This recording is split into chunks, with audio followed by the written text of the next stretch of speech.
Let's look at how to customize text, as it will be a popular element on our website. Click on the preview of our heading, currently titled Earth, and notice that will open our Edit Heading options.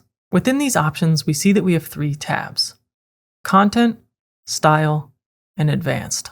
Under the Content tab, we can change our title from Earth to WordPress. We can also do that directly by clicking and editing the preview.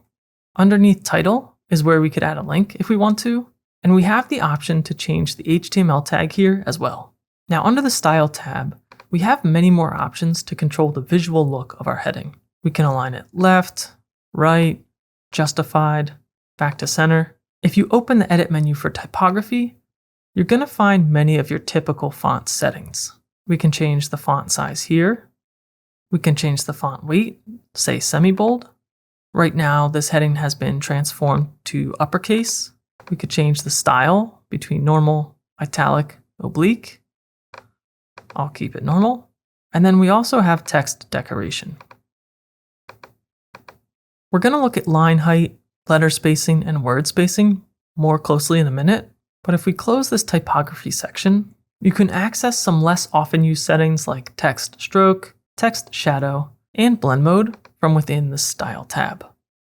And finally, one that you might use quite often, text color. If you click on the color picker here, it will give you access to the hex code color. So you can pick any color that you want and preview the change in real time. Or if you close this and click on the globe, then you'll have access to all the colors that are part of this theme. This feature is helpful in keeping your elements looking as though they belong with everything else on your website. So we could change this back to theme alternate brand. Under hover, you can change the behavior of this color as if the heading were a link. If we scroll down to this text editor element under the About Us heading, and we return to the Style tab, let's revisit the typography settings to look at some of our spacing options.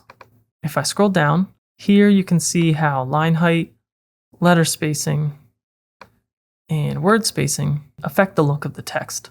If we click this circular arrow icon here, the text editor styling will return to the defaults.